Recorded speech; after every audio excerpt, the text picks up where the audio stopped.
Hi, my name is Steve Hebberd, and I'm making this video for the Children's Brain Tumor Foundation.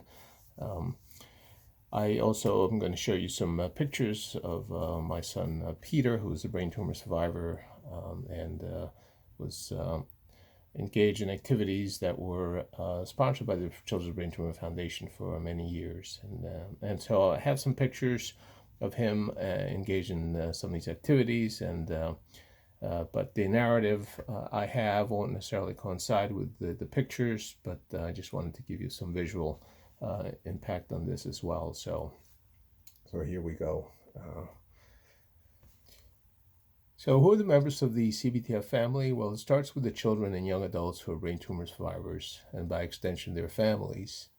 Of course, members of the board of directors, the CBTF staff, professional advisors, and many volunteers and donors who support this wonderful organization. We're all part of this family.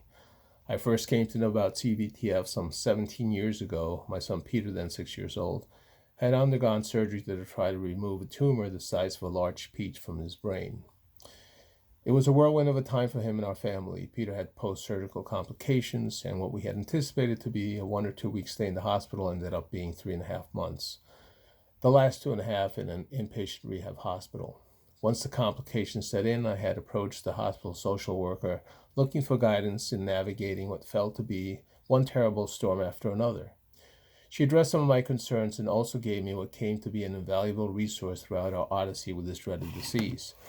It is a book titled A Resource Guide for Parents with Children with Brain or Spinal Cord Tumors, and it is published by CBTF.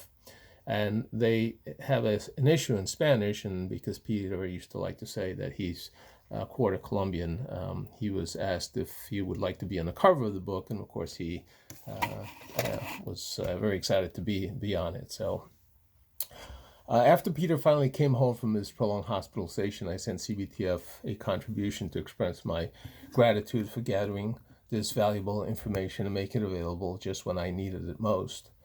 Well, shortly afterwards, we received an invitation to go to a boat cruise around the New York harbor, and once we boarded that ship, I realized we had been adopted into the CBTF family. We soon received an invitation to the circus, followed by an invitation to the holiday party.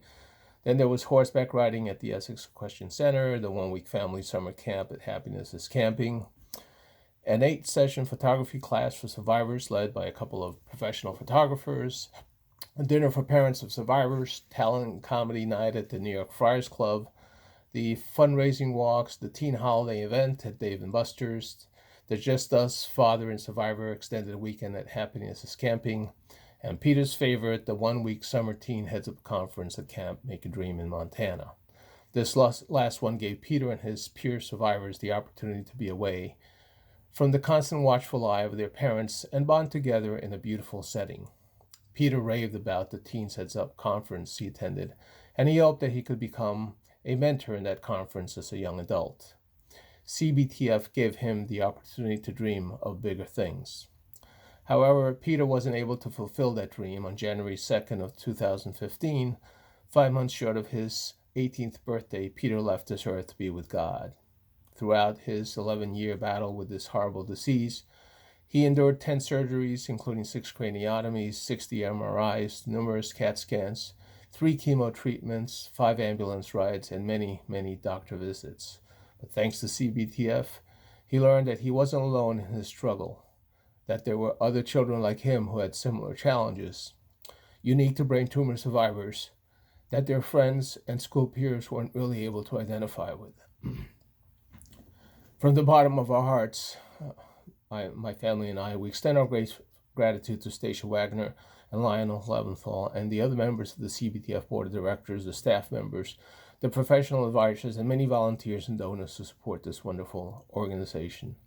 Through your generous support to this outstanding organization, we'll give existing and newly diagnosed survivors the opportunity to thrive in a welcoming environment with peers and family members who all share familiar challenges.